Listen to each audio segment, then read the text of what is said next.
Hello po. Good afternoon, good morning, good evening. Papasok na naman po tayo. Pero bago ako papasok, bibigyan muna natin ng isang tricks ang aso ko naming si Sky. Sky, come here. Here. Up. Oops. Sit, sit, sit, sit.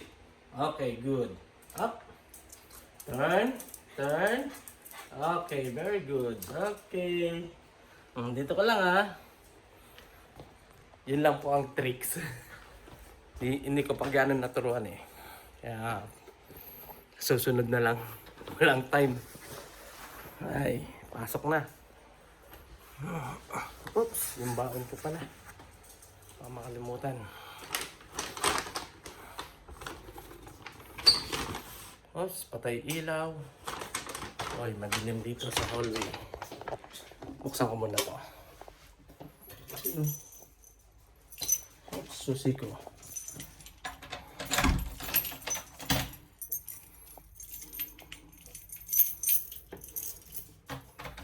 Grabe, kahit kakalago ko lang, pawis na pa rin ako.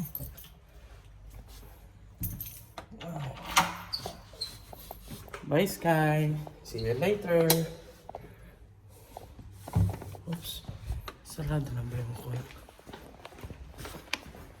Pintuan pala dito. Dito na sa loob.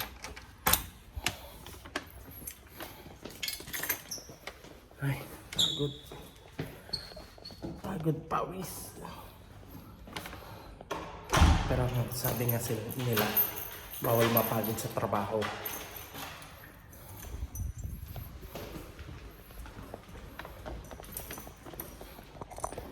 Ito pa rin yung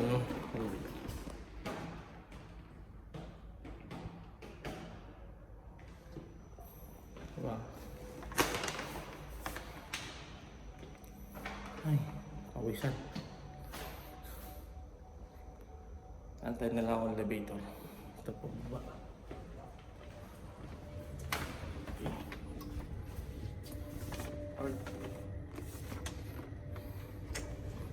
So sige, may parang cover para sa mga naglilipat. Para hindi daw magasgasan. Ayun. Tama nga naman sila. May cover to eh. Palibot yan. Para hindi magasgasan. Okay. Mayupi. Ay. Dito na naman tayo sa parking. Init. Pero hindi naman na gano'ng mainit. Pa na rin. Medyo less na. Itong September. Pa end of September. Yan, malamig na yan. Naglilinis sila. Pag nakita nila malikabot, naglilinis sila dito.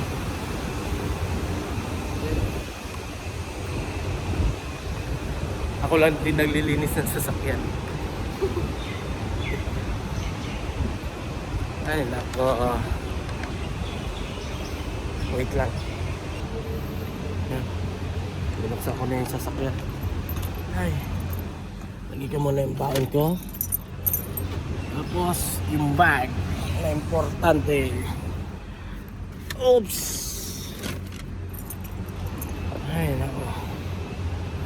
Ayan talaga ang buhay dito sa abroad. Alam ng mga nasa Pilipinas, madali lang ang buhay. Madali lang yung trabaho. Oh. Malaki yung yung sahod kaysa sa Pilipinas. Kaso, siyempre, minsan nga, papadala mo na lang eh. Diba? Papadala mo na kagad yung sahod mo. Yung sa'yo, magkano na lang matitira. Tapos ito pa, karamihan makikita mo medyas, sapatos, brief, butas-butas na, ayaw pa nilang palitan. Sila ang kumikita pero ayaw nilang palitan. Mas gusto pa nilang ipadala o kay bibili ng mga gamit para ipadala sa Pilipinas. Ganyan kami mga Pilipino dito, mga nagtatrabaho ng OFW. Kaya Saludong-saludo ako sa mga OFW na Pilipino. Kahit ako rin, saludo ako sa sarili ko dahil OFW ko di ba? Sige po, hanggang dito na lang po. Ingat! Bye! Pasok na ako.